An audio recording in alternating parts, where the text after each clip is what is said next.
Well, good morning, you guys. There is something that has always fascinated me ever since I knew of it. And last night I stayed up until 1 o'clock in the morning watching a bunch of videos on the subject from people that have gone to the location in person and did a lot of filming, made a lot of videos. The one thing that I believe and have always believed this is that all our lives we have been lied to. For whatever reason, we've been lied to about everything. And it leaves someone like me not knowing what to believe. But I know it says in the Bible that there is nothing new under the sun. Nothing new under the sun. And when you go back to ancient times, you can see that that is true. What that tells me is that if nothing is new under the sun, then what exists today has existed before, regardless of how new it is or how new it seems to us. That's kind of disturbing to me. That means there must have been computers before. There was an accidental discovery. I forget what year. I think it was in the 1900s. Someone accidentally discovered some artifacts on the ocean floor, not too far from Greece. And upon examination throughout the years by very intelligent people, scientists and mathematicians and what have you, the brainiest people in the world, once they learned of this thing, they examined it, they've x-rayed it, and they discovered that it is a metal mechanical calendar that basically predicts, throughout the years, exactly when a lunar eclipse is going to happen, when there's going to be a full moon, et cetera, et cetera.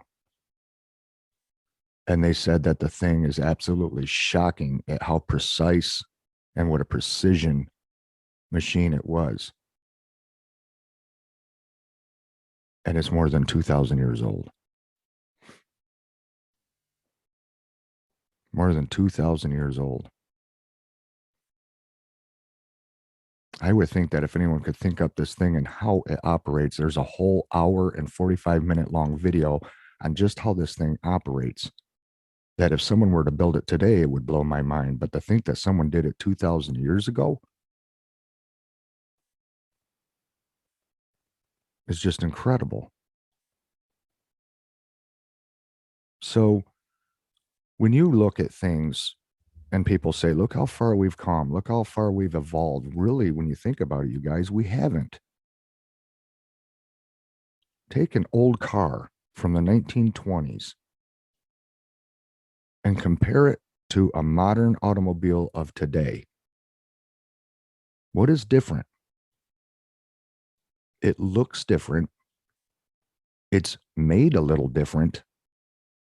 But at the end of the day, you guys, it's still a hunk of metal on four wheels taking you from point A to point B. So really, what's new about it? After all these years, we're still rolling around on the wheel, which is ancient. Yeah, cars are more comfortable today. They've got air conditioning, cruise control, power seats, power windows, leather interior, but it still has an engine and four wheels. And it still does what an old antique car will do, minus the leather interior and all your luxuries, but it still runs on an engine and it will still take you to the store and back. And it's still something you climb into and you drive it. They have found a rock, part of a wall in Egypt that has ancient carvings in it. And it clearly depicts a helicopter at top center. Not kind of like a helicopter, like maybe it's a helicopter. That freaking thing is a helicopter. You got to call it for what it is. That is a helicopter. And then to the right, some people say that kind of looks like a tank. No, what this depicts is travel over the different ways of traveling on the earth. You've got flight, which is the helicopter, just like the insect to the left. To the right, that to me don't look like a tank. That looks like a yacht. Look at the back end with that overhanging on the back end. See that little strip that overhangs the back end of the boat? And then right to the right of that, where it ramps up and goes over the front cabin, like those are modern windows in a yacht. That to me looks like a yacht. That looks just like a boat. And directly beneath it, that is one of two things. Because it has a tail fin on it, if that isn't another airplane or even a jet, then that strip right down the middle on the side of it is the end of the wing. So you're looking straight down the very tip, the very end of the wing towards the body that is beyond it. Is that a jet? Is it a UFO? But this right here shows flight, water travel, and then beneath it, maybe space. I don't know. But I do know that that looks like a helicopter and a yacht. That's what it looks like to me. And if you look below the helicopter, you got three columns with three triangles that, in my fifth grade opinion, fifth grade education, no degrees, no nothing. Education basically non-existent, but I know damn well if I went over to Egypt, I could draw my own conclusions. But those three triangles with the lines going down to other triangles below it, to me, symbolizes how they're in alignment, because they've even discovered that pyramids that are in Egypt line up with other pyramids that are around in other locations in the world. Is that what that depicts? That one set lines up with the other? To the right of that, kind of looks like Stonehenge. Something going across three pillars that are upright. I don't know. It's just my guess. That's just my guess. But when I look at these statues that are carved out of solid granite, and not only are they carved out of solid granite, but they are smooth to the touch. Very, very smooth, like glass. Man, creating that thing, if you made one chip, you screwed the whole thing up. You'd have to start all over again. Yet there's not one mistake in it. And when you look at this large statue of these three figures, and mind you, this is all carved out of one solid piece of rock, not separate rocks put together. This is they claim, this is what they say, that this is all carved out of one giant stone. Come on, you guys. How in the hell could anybody do that? Even to this day, how could anyone do that? Anyway, let's move on. This figure in the center, I don't care what the names of these things are. I could care less about that. You know, they call them, it's this person and this was a god and all. There are no gods. There's only one God. So let's just look at the statue for what it is. Okay. The person in the middle is obviously a human being. And then to the left and to the right, you've got half human being, half creature. Does this depict a human being wearing a helmet, or is this what the creature looked like, that it was half man, half beast?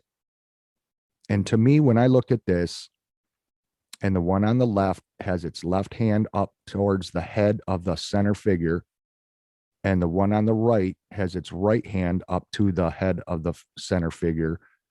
It's almost like these creatures on either side of him are giving him knowledge in his brain, in his mind, giving him wisdom. Because if you look down below, what the other hand is holding, to me, looks like a ring of keys. Keys. Where have we heard that before? Like in the Bible, Jesus says he holds the keys because he has the knowledge and the power. He holds the keys. Well, that's what it looks like these figures are doing too. So these are figures that have knowledge because they hold the keys, and their hands are up to the head of the human because they're giving them the knowledge. I don't believe that any of this stuff was done by man. Or if it was, they were given the knowledge and the technology to pull it off. You won't hear anybody in any video, in any documentary, anywhere on the entire internet tell you what I just told you. This is what I think what it represents. Because why? Because just looking at it, it's just common sense. That's what it says to me. That these things that may not be from the same place because they look different, combined, are given the humans the ability to do what has been pulled off from an outside source. I don't know. That's just my guess. But when I look at these colossal statues, there again, where many of them are all carved from the same piece, and they're smooth and shiny and mathematically perfect. This is what all your greatest minds all around the world that have gone there have said. The ones that understand this stuff more than I ever could, they say the faces on these sculptures are mathematically correct, perfect. No mistakes. Not one mistake was made. That all of Egypt is mathematically correct, right down to the ley lines of how they built what they did. How could they understand that stuff way back then? And then we're told that in the Bronze Age that they did all this with chisels. Yeah, right. Look at this giant behemoth of a statue carved into the side of a mountain. How could you just chisel on that day after day after day, tink, tink, tink, tink, and then come up with that? And it's like, yeah, right. After you did that for a while, you know how monotonous and painful that would get for you to be pounding on rock before you said, I'm tired. I want to go fishing. I don't buy any of this crap, you guys. This was all done with machines. This was all done with power tools, because they even found countless evidence of rock that have been bored out and drilled by a high-speed drill, a hollow drill bit, because they even have core samples that have real fine lines on them where the drill bit has scored the rock. Holes drilled straight through solid granite that are ancient. Big blocks of stone that have been sawed with high-speed circular saw blades. And the evidence is there. You can't deny it. It's all over the internet. And yet everybody says, well, where are these power tools? If they had power tools, well, they did have power tools back then because the evidence says so. Where are the power tools? I don't know. Maybe the powers that be, the ones that run this world and control this world, maybe they have them all locked up somewhere.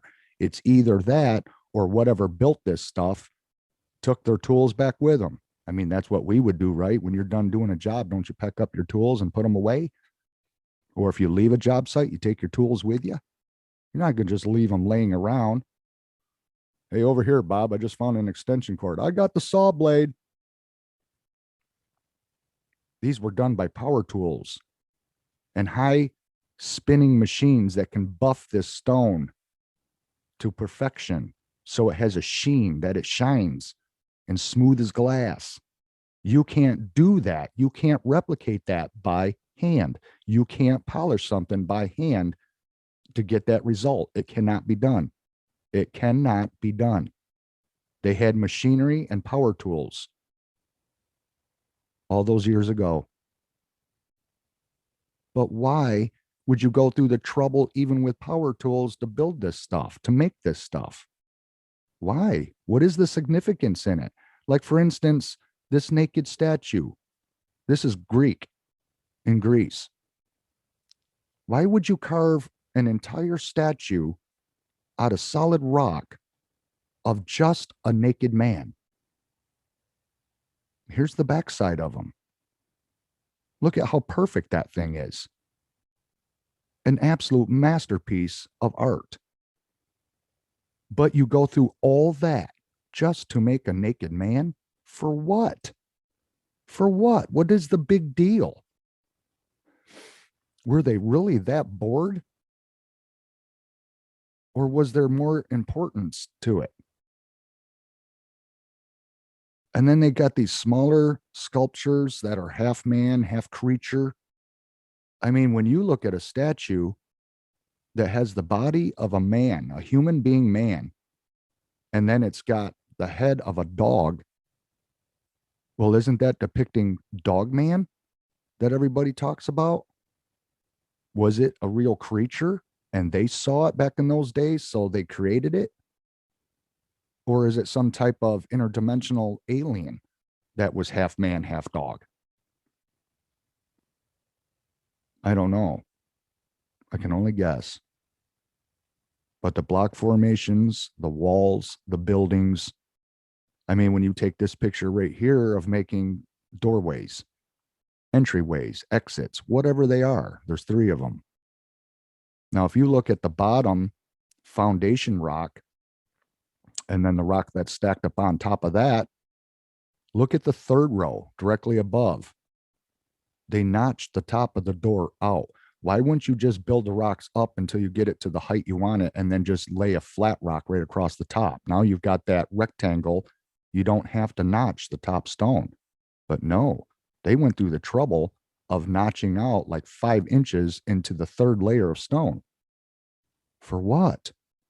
That's creating more work than you need. If you just build up the bottom 2 layers to the height you need, you can continue straight across with more layers as you go upward, right? But they notched it out and then they had to set them in place so they line up at the top of each doorway. Why in the hell would you do that? Hey guys, my hands aren't sore enough. Are yours? Nah. Come on, let's chisel some more then. Let's knock out another 5 inches just so we can get a nice breeze as we walk through here. That doesn't make any sense to me at all. None. Unless they did it just to make people like me ask questions. I don't know. But still, again, there again, the work wouldn't be worth it. Just to make someone say, what? It makes absolutely no sense. That's more labor than what you need. Why would you create more labor when everything you do is hard as hell? You're moving rocks all the time. And I don't believe they move the rocks. I don't believe human beings stack the rocks. I don't believe the narrative. I never have. I never will. I do not believe human beings did this. Or if they did, they had a technology that made it simple. Very, very simple. It would have to be easy if you're going to go through the time and the effort to notch out another 5 inches in the 3rd row of rock overhead. Because if it was brutally hard and you had to chisel it out, there's no way you would do that. Even to stack these rocks, they had to have some form of anti-gravity. It had to be simple to do it. Otherwise, you wouldn't do it. Nobody would want to move rocks that weigh hundreds or thousands of tons and then do it over and over and over and over again if it was brutally teetering on the impossible. You'd be like, the hell with it. I'm going to go do something else. No human being would do that. So in my mind, either they had the technology that was given to them by somebody else or something else, and it was easy for them to do it. And that's why it's everywhere, all over the place, worldwide.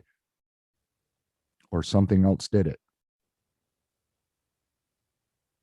Because ask yourself, in this day and age, how many people, I don't care how many people you get together, if you said, hey, everybody, let's move some huge rocks, it's going to be hard as hell, but we're not going to do it once, we're going to do it 50 times. All your volunteers would leave. Nobody's going to do that.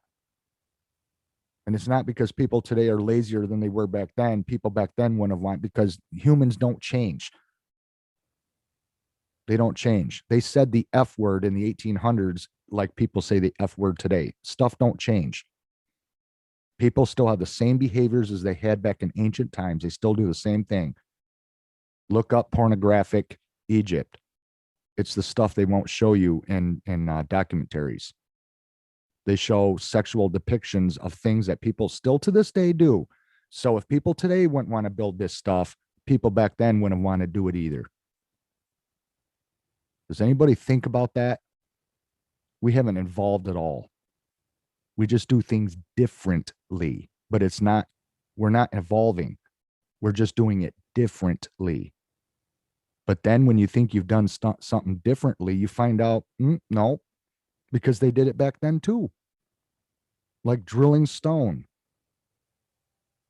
People today that bore into stone with drill bits, high-speed drill bits, and they think, boy, it's great that we got this technology today. It makes the job so much easier. But then they look back and it's like, oh, they had drills back then too. So it's nothing new.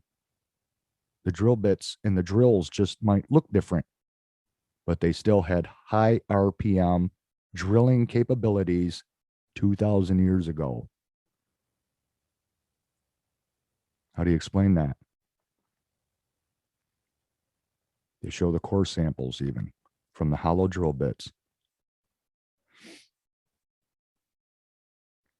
Mind-blowing stuff. So there's nothing new under the sun. So we're not evolving, you guys.